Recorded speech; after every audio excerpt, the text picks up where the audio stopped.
Hi, welcome to Math 87, Lesson 115. The percent problems that we have considered until now have used a percent that describes part of a whole. In this lesson, we will consider percent problems that use a percent to describe an amount of change. This change may be an increase or a decrease. In an increase, it is original number plus amount of change equals new number. In decrease, we have original number minus amount of change equals new number. We may use a ratio box to help us with the increase decrease problem. Just as we have used ratio problems with part whole problems. However, there are some differences in the way we set up the ratio box. When we make a table for a part whole problem, the bottom number is in the percent column is always 100.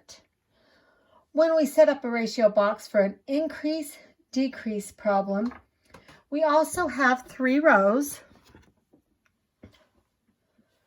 The 3 rows represent the original number, the amount of change, and the new number. We will use the words original, change, and new.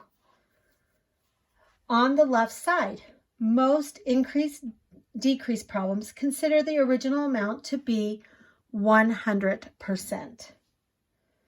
So the top number in the percent column will be 100%. If the change is an increase, we will add it to the original amount to get the new number. If the change is a decrease, we will subtract it from the original amount to get the new amount. The country's population increased 15% in 1980 from 1980 to 1990. If the population in 1980 was 120,000. What is the population in 1990? First, we identify the type of problem. The percent describes an amount of change. This is an increase problem. We make a table and we write the words original, change, and new down the side. And since the change was an increase, we write a plus sign in front of change. And I'm going to put it under it since we don't have room. Or actually, do you know what? I will put it between it.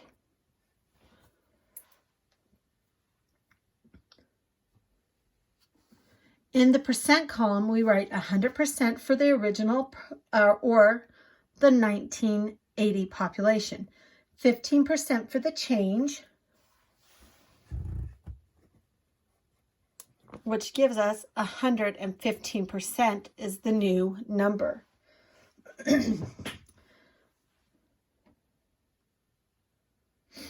In the actual count column, we write 120,000 as the original number.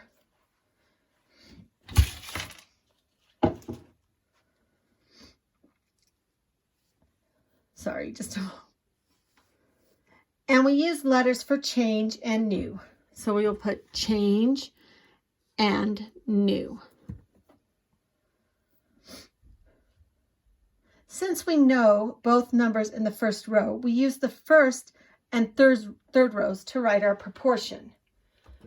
So we would write 100, which is the original number, over the new number, which is 115%. And then we write the actual number of 120,000 over n. We times 100 by n and 120,000 by 115, and we see that we get 100n equals 13,800,000. We divide both sides by 100, and we see that n equals 138,000.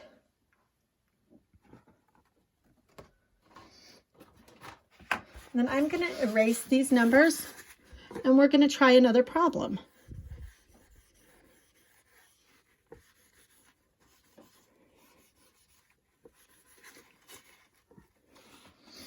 Okay, we still have our original, change, and new, and we know that our original was 100%. However, let's consider the price was reduced 30%. If the sale was $24.50, what was the original price? First, we identify the problem. This is a decrease problem. We make a table.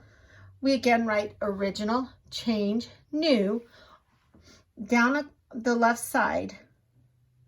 And then I am going to put a minus sign here to show us that this is a decrease problem. We write 100% for the original, and we know that 30% was the change. It decreased 30%. So we put that in the change, which gives us a new of 70%.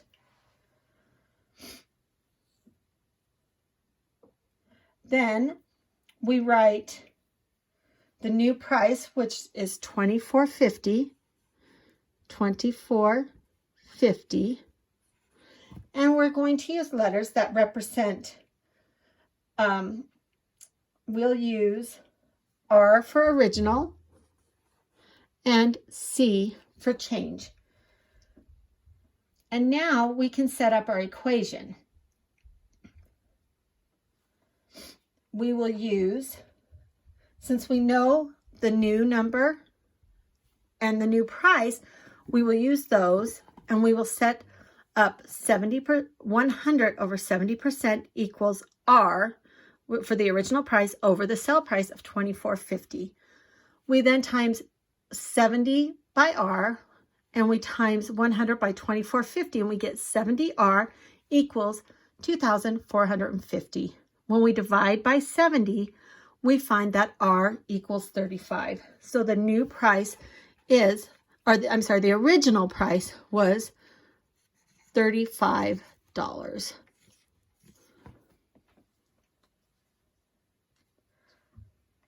So these are like we've been doing with ratio boxes. Just remember that the original amount will always be, let me go back to that.